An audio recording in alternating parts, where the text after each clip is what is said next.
It's around 6 p.m. in November of 1975, and 7 tired loggers are driving out of an Arizona forest when they slow down to look at a strange light through the trees.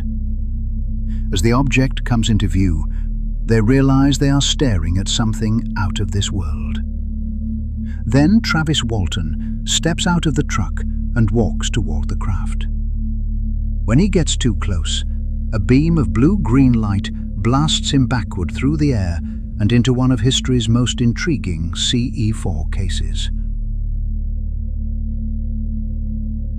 And this is a close encounter. Before the story became something else, it began like any other workday. Dawn, November 5th, 1975, Snowflake, Arizona. A logging crew heads out at 6 a.m. just before sunrise, driving deep into the Apache Sitgreaves National Forest, into one of the largest ponderosa pine forests on Earth. They're working a thinning contract. Clear out the smaller growth, leave the big timber standing. 7 men in a crew cab pickup.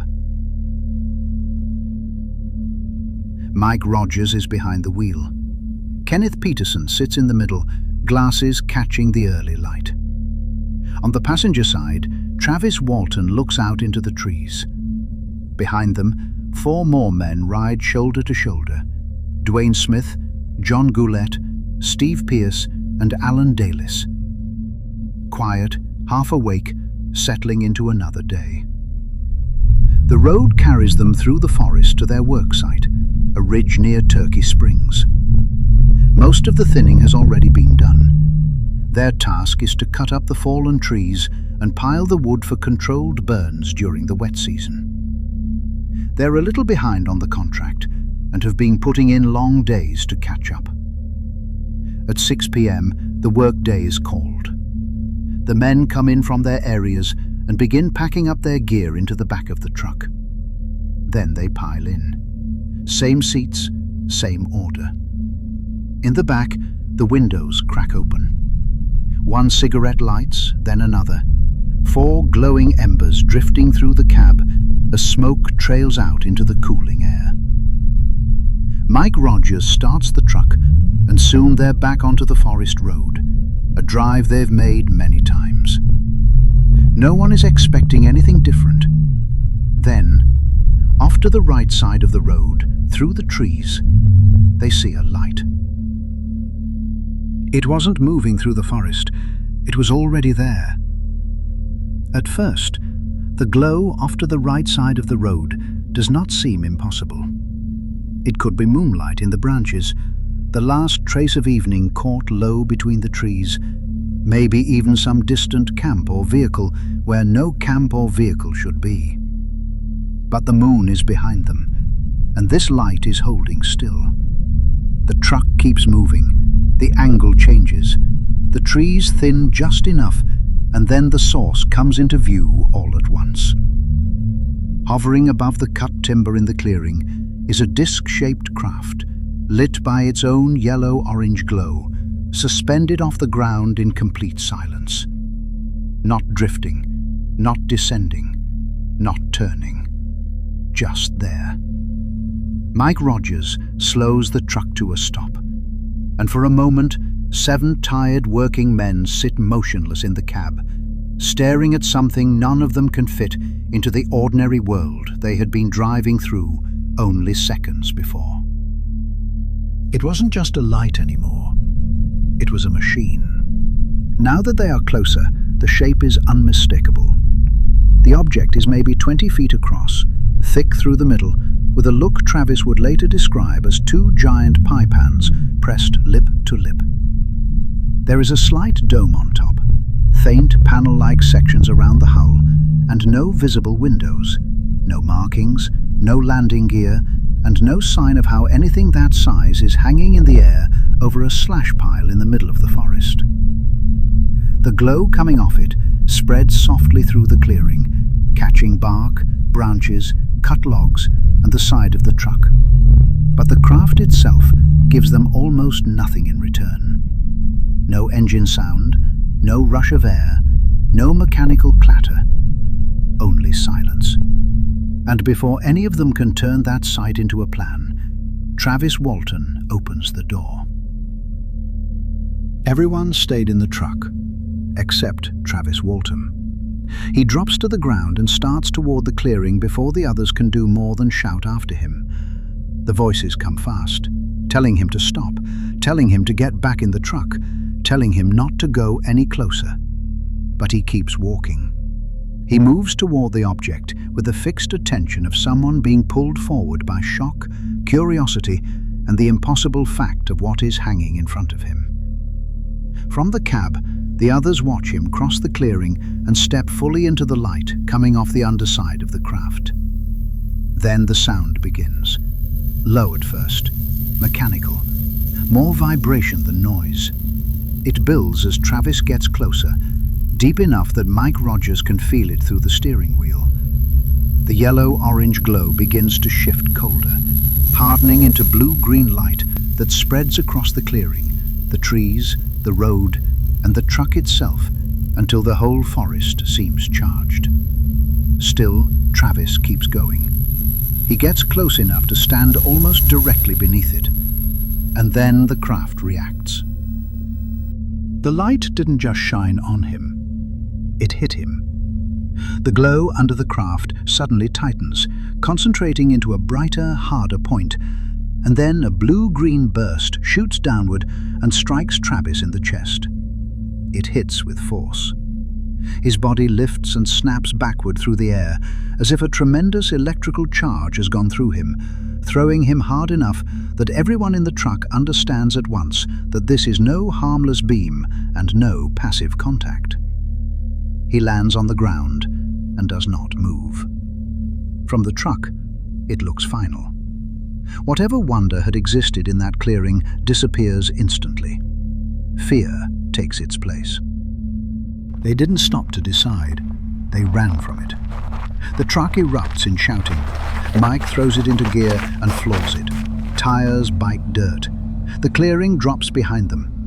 No one is thinking about evidence or explanation or bravery. They are reacting to the sight of their friend being blasted backward by something they cannot understand and do not know how to survive. Inside the cab, there is only panic, hard breathing, and the shock of what they have just seen.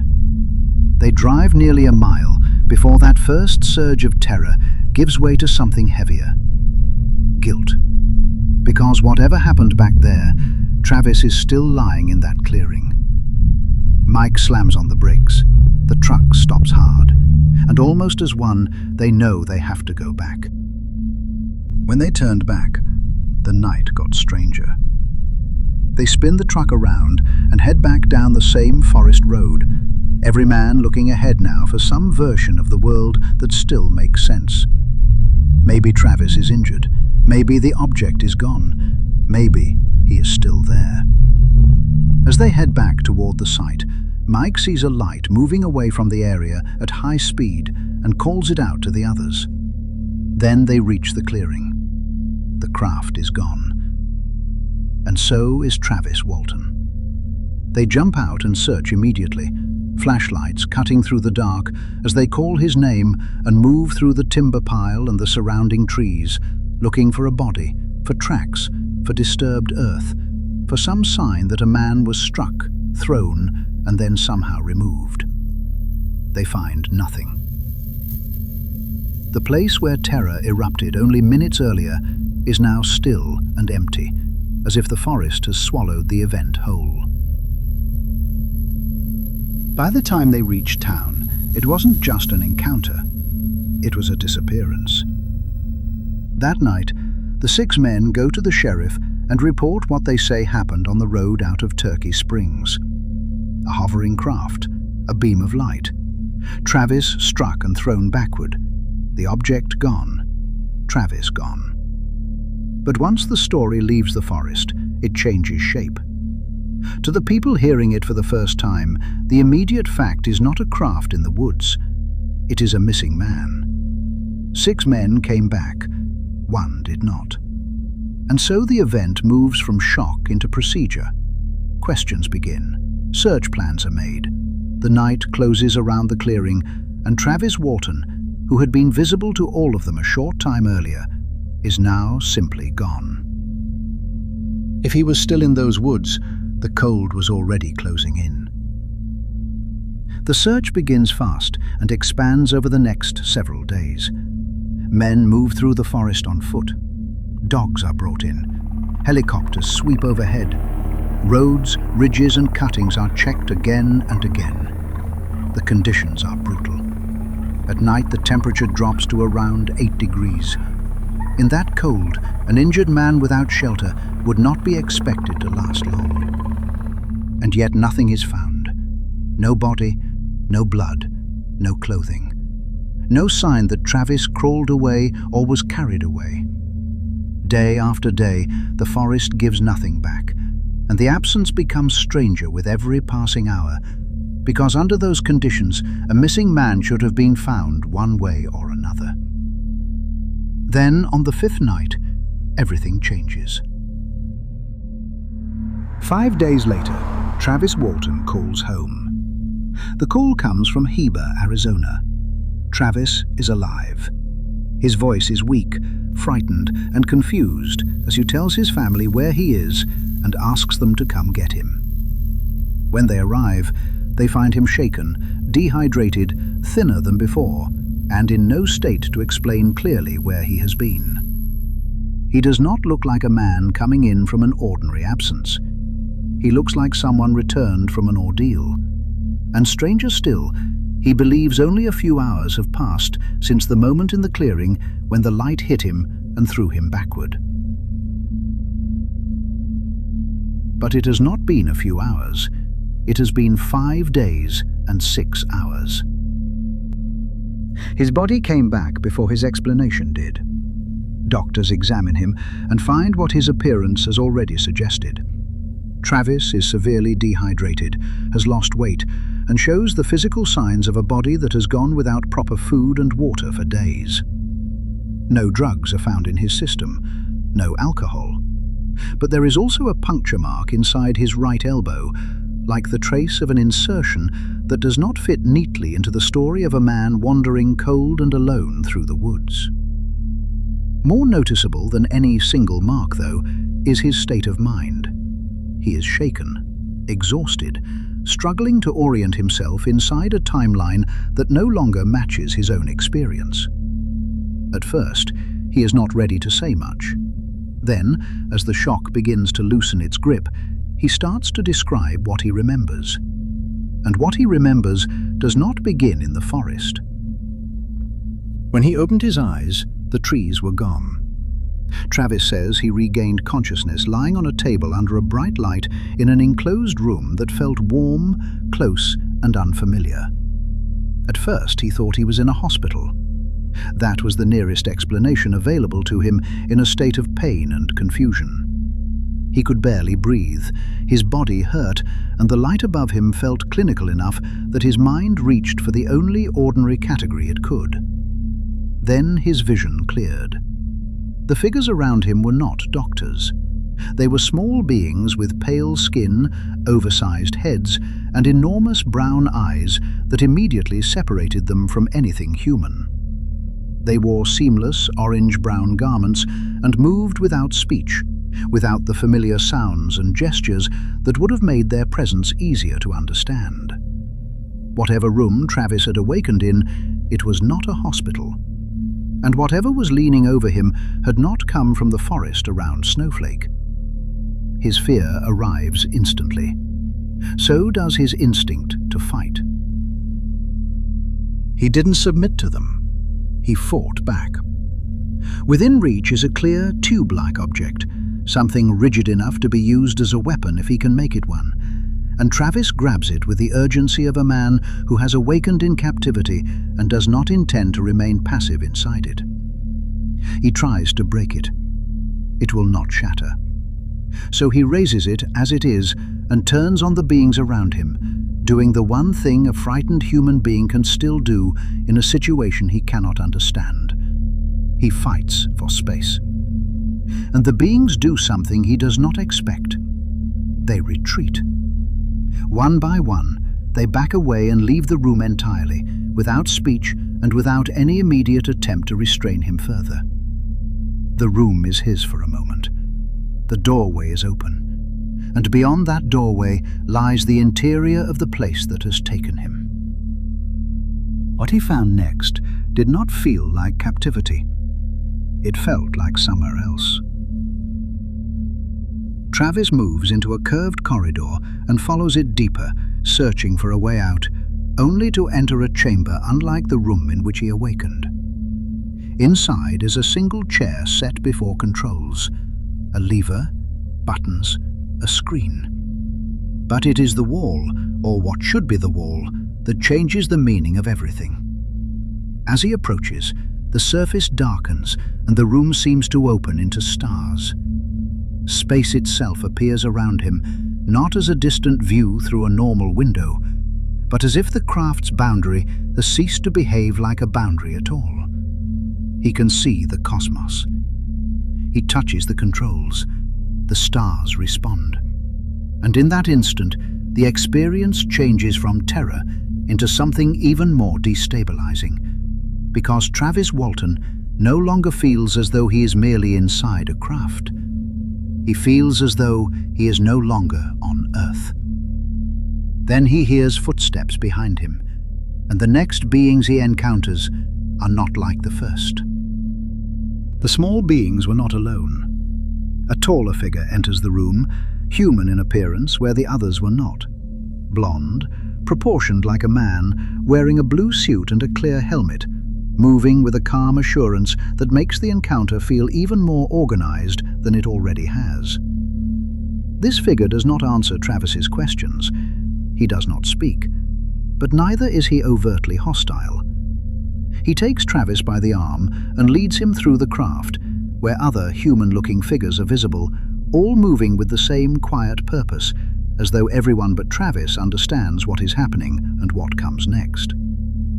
He is guided into another room. 3 more human-looking beings are there. A table waits in the center. A clear mask is brought toward his face. Whatever is happening is controlled, deliberate, procedural. The mask is placed over him, and with that, Travis Walton's memory breaks again. When he woke again, he was back under the sky. Travis says he came to on a road near Heber, Arizona, lying out in the cold night air, with the experience behind him, but not yet understood. Above him hovered a craft. He looked up and saw it there, suspended over the road, present only long enough to confirm that whatever had carried him away was now returning him to the world he had left behind. Then it rose, straight up, fast, and was gone. He was alone beneath the sky again, on familiar ground, weak, confused, and carrying only fragments of what had happened between the clearing and that road. He made his way toward the lights of a nearby gas station. He found a phone, and he called home. 7 men went into the forest that day, expecting the kind of ending working men usually get. Darkness, a tired drive home, and another shift waiting on the other side of morning. 6 of them got exactly that. The 7th came back later, carrying a story that does not end where it should, because if Travis Walton was taken, then something removed a man in front of witnesses, held him beyond the reach of searchers, and returned him alive after 5 days with only fragments of where he had been. And if what happened to him belongs to some category other than abduction, it still belongs to no ordinary account of men, woods, roads, and work. Either way, the road out of Turkey Springs did not remain an ordinary road. For one night in November, it became the place where routine gave way to rupture, where a man walked toward a light in the trees and did not come back the same.